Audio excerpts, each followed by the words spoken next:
So going back to the Eileen, Yeah. your grandfather had that built. Grandfather had it built for 400 some odd pound out at Curtis and Pipes before it was turned into a fish factory. Yeah. Yeah, grandfather had that built. And father went to sea with him then. My father went with him. So at what age were you? I know you weren't allowed to do it at first, but then you did go fishing. What age were you when you went fishing? When I finished learning my trade, 21. Oh, right. They made me learn the trade first in case the fishing went down the spout like it has done before. Yeah. And I went fishing, I think between 20 and 21, I went aboard the boat. Yeah. Yeah. But I tried every tablet you could get, but none of it done much good. None of it done any good. Yeah. I ripped the lining in my stomach to finish up with and had to pack up for 6 months and go ashore. Went up and seen a specialist up Plymouth and he said you've got a torn something in your stomach, like with urging so much. So, but the thing was, to start with, I'd feel that bad with it. I could lie down and die nearly, like, you know. Yes. But then after, you eat, although it comes out again, you eat, and then you don't feel quite so bad with it. Yeah. Then I gradually got over it a bit, like, you know. But I was engineer aboard the Eileen once I'd been there a couple of years, and that wasn't so good down in amongst the diesel engines. Oh, yeah. The diesel oil, that used to upset me quite quick, like, you know. Yeah. But it was all right, but Father used to say, stick at it, he said, because it'll be your boat in a minute when I wrap it up. Well, it was my boat, but the best money to be earned out of the boat had already been earned, like, and, you know, it was all going flat sort of thing. Because really speaking, sharking and a bit of up and line mackerel fishing was all I ever done in the Eileen. Yeah. That was all I ever done.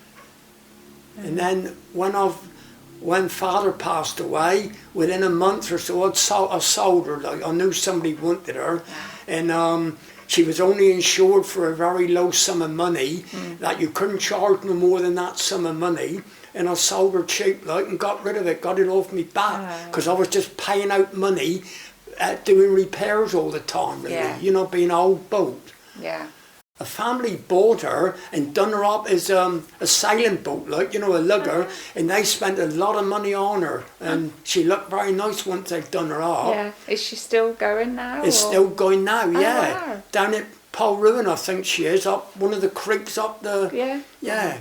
Most of my life I've been sea, except for when I learnt my trade as a carpenter, and then there was one spell that fishing was gone dead, and I worked for Edwin Pierce for a couple of years, building houses up Barbican, all the new estates up Barbican. I worked on all that lot with Neil and Julian. That was, you knew money was coming in each week, like, and that was it. Like, I had a young family, and you had to do something. Yeah. So that was about it.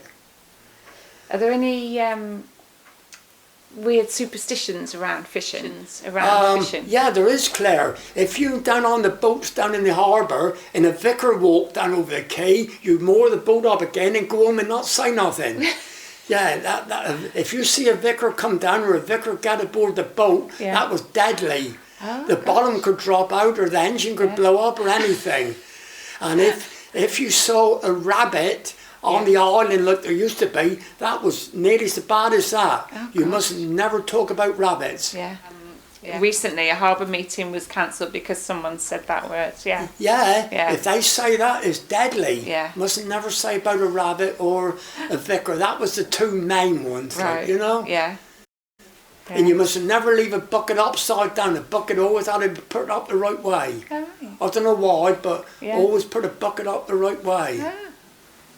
I'm afraid I wouldn't very, I suppose I got a bit fed up with this and that, but when they had buckets kicking around or anything that would be rattling, I'd say to them, look, if you ain't going to put that tidy, I'll put it tidy myself. And after time, they wouldn't do it, so overboard it went. That was I used to get rid of it that way, like. There was always something rattling, crashing and rattling, like. And even the slightest movement, if you down try and have half an hour to keep like down in the bunk, it's no good. Yeah.